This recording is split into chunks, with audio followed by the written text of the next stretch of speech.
Au milieu du désert des Émirats arabes unis, telle une oasis se trouve Dubaï. L'une des villes les plus modernes du monde, elle possède de nombreux atouts qui attirent l'attention. Que ce soit ses îles artificielles géantes reproduisant la carte du monde, son taux d'imposition de 0% ou ses activités uniques comme le pilotage d'un jetpack, tout n'est que plaisir, richesse et insouciance. Mais après des décennies de prospérité, il devient de plus en plus évident que Dubaï est confronté à des problèmes presque insurmontables. Dans cette vidéo, nous voulons vous montrer pourquoi la ville pourrait bientôt se retrouver à court d'argent. Quelles seraient les conséquences dévastatrices de ce scénario, même pour les habitants les plus riches de Dubaï, et pourquoi la mégalopole n'a que quelques années devant elle pour se sauver du désastre. Avant d'entrer dans les détails, examinons quelques faits essentiels sur Dubaï. Cette ville du désert compte actuellement 3 millions d'habitants et la plus grande ville des Émirats arabes unis. Ce pays relativement petit est actuellement la 29e économie mondiale et son produit intérieur brut s'élève à environ 507 milliards de dollars. Pendant longtemps, cet argent provenait principalement de l'exportation de pétrole brut, mais au fil du temps, d'autres secteurs économiques se sont ajoutés. La métropole attire aujourd'hui plus de 16 millions de touristes par an grâce à de nombreux projets d'envergure, dont le plus haut bâtiment du monde, le plus grand aéroport de la planète et les hôtels et restaurants les plus luxueux.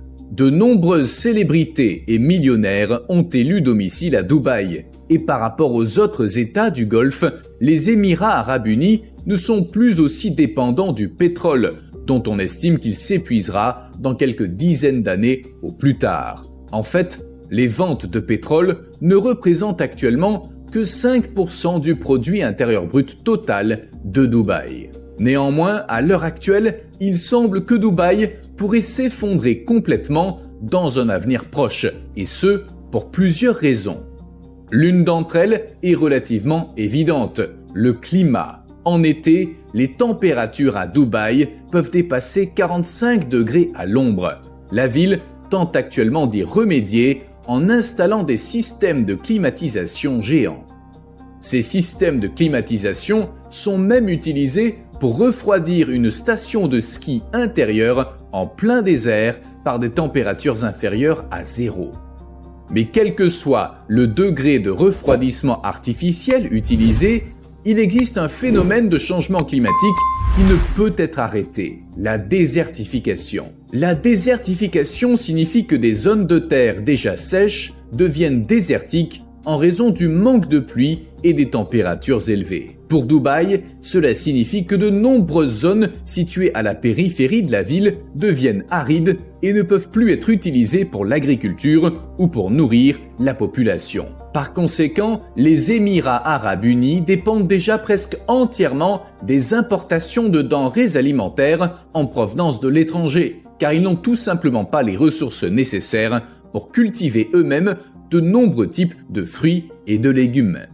En outre, l'approvisionnement en eau potable à Dubaï ne cesse de se dégrader. D'une part, les précipitations diminuent de plus en plus en raison de la désertification, et d'autre part, de plus en plus de zones destinées à la construction de stations d'épuration disparaissent, car celles-ci ne peuvent pas fonctionner économiquement dans un désert. En 2002, les Émirats comptaient encore 75 000 hectares de terres agricoles. En 2020, à peine 20 ans plus tard, cette superficie a déjà été réduite à 48 000 hectares en raison de la désertification. Par conséquent, on peut déjà observer que Dubaï consomme ses ressources naturelles plus rapidement qu'elle ne peut les reconstituer. En fait, aucune autre ville au monde n'a une empreinte écologique aussi mauvaise, ce qui signifie que Dubaï devra probablement importer une quantité extrêmement importante de nourriture et de ressources de l'étranger à l'avenir. Et bien que Dubaï soit extrêmement riche, cela risque de devenir un problème économique très sérieux. Mais nous y reviendrons dans un instant. Avant cela, examinons une autre raison pour laquelle Dubaï pourrait perdre son statut de riche métropole. La politique. Le cheikh Mohammed bin Rachid Al Maktoum est l'émir de Dubaï depuis 2006. Il est connu pour son pouvoir absolu dans l'émirat et supprime immédiatement toute opinion divergente. Il n'a pas hésité à emprisonner sa propre fille il y a quelques années. En 2020, il a même été condamné pour enlèvement et torture par un tribunal londonien. S'il continue à gouverner de cette manière antidémocratique, les pays occidentaux pourraient lui imposer de nombreuses sanctions à long terme, ce qui pèserait encore plus sur la viabilité future de Dubaï. En outre, la politique de Dubaï est exclusivement favorable aux riches. Le fait que l'impôt sur le revenu y soit nul signifie qu'en tant qu'employé, vous pouvez garder tout votre argent, mais des choses comme l'assurance maladie, les transports locaux bon marché et la protection des dépôts bancaires sont inexistantes. Ainsi, si vous ne pouvez pas vous offrir des médecins coûteux ou une bonne voiture, vous risquez de tomber dans la pauvreté à Dubaï, ce qui nous amène à la prochaine grande menace qui pèse sur Dubaï. En fin de compte, Dubaï n'est pas que paillettes et glamour. Une grande partie de la population ne vit pas dans le centre-ville fastueux, mais dans des banlieues isolées et délabrées. Au total, 85% de la population de Dubaï est composée d'immigrants. La plupart d'entre eux travaillent comme ouvriers sous-payés sur de grands chantiers de construction et vivent dans des conditions sanitaires déplorables dans des bungalows situés à la périphérie de la ville. Selon de nombreuses sources, ils travaillent presque 24 heures sur 24 et ne gagnent que très peu d'argent comparé à la vie chère à Dubaï. En fait, les conditions sont si mauvaises que le taux de suicide à Dubaï est l'un des plus élevés au monde. Depuis 2005, plus de 390 travailleurs auraient déjà mis fin à leur jour parce qu'ils ne pouvaient plus supporter les mauvaises conditions de travail. Aujourd'hui, près de 20 ans plus tard, on estime que ce nombre a plus que doublé. Cela pose deux problèmes à Dubaï. D'une part, les critiques internationales se font de plus en plus vives. Deuxièmement, la productivité diminue car de plus en plus d'employés ne peuvent plus faire face à ces conditions misérables. Ce problème est exploité par les concurrents de Dubaï, mais nous y reviendrons dans un instant. Avant cela, nous voulons aborder un problème clé que nous avons déjà évoqué au début, la situation économique à Dubaï. Bien que le gouvernement ait commencé assez tôt à réduire sa dépendance à l'égard du pétrole, d'autres secteurs sont en très mauvaise posture, en particulier le secteur extrêmement important de l'immobilier. Ces dernières années, Dubaï a construit un gratte-ciel après l'autre. Cela a été possible parce que les investisseurs ont pu emprunter beaucoup d'argent grâce aux faibles taux d'intérêt mondiaux et ont espéré qu'ils vendraient bientôt des appartements et des bureaux coûteux à des clients du monde entier. Cependant, depuis que les banques centrales ont commencé à introduire des taux directeurs élevés il y a 2 ans, de moins en moins d'acheteurs potentiels contractent des emprunts, ce qui signifie que des milliers de propriétés à Dubaï sont désormais vides. L'État lui-même est souvent à l'origine de ces constructions et se trouve donc assis sur une montagne de dettes qu'il ne peut pas rembourser. Mais comment Dubaï peut-elle faire en sorte que le secteur immobilier en particulier reprenne de la vitesse et que les grandes entreprises ou les riches soient attirés par la ville à long terme? D'une part, le gouvernement pourrait imprimer de l'argent frais pour rembourser les prêts, mais cela signifierait aussi une augmentation de l'inflation. D'autre part, elle pourrait également faire quelque chose qui pour de nombreux résidents de Dubaï est depuis longtemps impensable et aurait probablement des conséquences extrêmement désastreuses.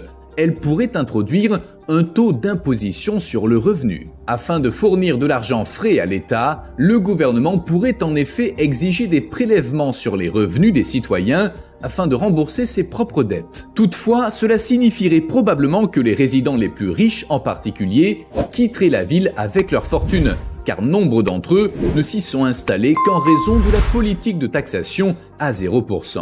Il en résulterait une diminution des investissements dans la ville et l'émirat deviendrait à nouveau plus dépendant du pétrole. Quoi qu'il en soit, la situation économique de Dubaï semble aujourd'hui désastreuse. Soit le gouvernement doit augmenter l'inflation en imprimant de l'argent frais, soit il doit effrayer ses riches résidents en introduisant des taxes. Ni l'un ni l'autre n'est souhaitable si Dubaï veut continuer à prospérer. Face à tous ces problèmes, Dubaï doit relever un défi particulier, s'imposer face à l'énorme concurrence de la région. Des pays comme l'Arabie Saoudite et le Bahreïn ont également compris qu'ils devaient s'éloigner du pétrole pour rester prospères à long terme. En conséquence, presque tous les États du Golfe ont planifié des projets qui éclipsent même les records de Dubaï. Par exemple, la plus haute tour du monde et une ville de 170 km de long doivent être construites en Arabie Saoudite. Tout cela pour attirer les investissements étrangers afin de réduire leur dépendance à l'égard du pétrole. Avant tout, cela nécessite une main-d'œuvre bon marché pour les chantiers de construction qui réaliseront les projets. En d'autres termes, les employés dont dépendait jusqu'à présent la prospérité de Dubaï. Nombreux sont ceux qui pensent qu'il n'y a actuellement pas assez de main-d'œuvre pour répondre à la demande dans tous les États du Golfe en raison des mauvaises conditions de travail. Dubaï pourrait donc bientôt manquer d'ouvriers pour ses projets, ceux-ci préférant aller à Bahreïn ou en Arabie Saoudite. Et il y a un autre élément qui affecte Dubaï, comme les autres États du Golfe, le temps. Selon les experts, la demande mondiale de pétrole sera inférieure à l'offre disponible d'ici 2030 au plus tard, car de plus en plus de personnes se tournent vers les sources d'énergie renouvelables. Pour ces pays, cela signifie qu'ils ne pourront probablement bientôt plus compter uniquement sur leur pétrole et qu'ils ne pourront le vendre qu'à des prix relativement bas. Il n'est donc pas surprenant que tous les États du Golfe présentent leurs projets incroyablement ambitieux sous le slogan « Vision 2030 ». Les nombreux projets devront être achevés d'ici là, sinon il n'y aura pratiquement plus d'argent du pétrole à investir dans d'autres secteurs. Ainsi, le modèle économique actuel de Dubaï, qui consiste à attirer les richesses étrangères par le biais de méga-projets, se retrouvera sur un terrain très instable. Si d'autres pays parviennent à offrir un taux d'imposition nul et des conditions encore plus attrayantes, il est très probable que Dubaï perdra une grande partie de sa population et de sa richesse. Un cheikh de Dubaï, aujourd'hui décédé, a déclaré un jour « Mon grand-père montait à dos de chameau. Je conduis une Mercedes. Mon petit-fils conduira une Land Rover. Mais mon arrière-petit-fils montera à nouveau à dos de chameau. » Que pensez-vous de cette phrase et pensez-vous également que Dubaï est au bord de l'effondrement? Dites-nous ce que vous en pensez dans les commentaires.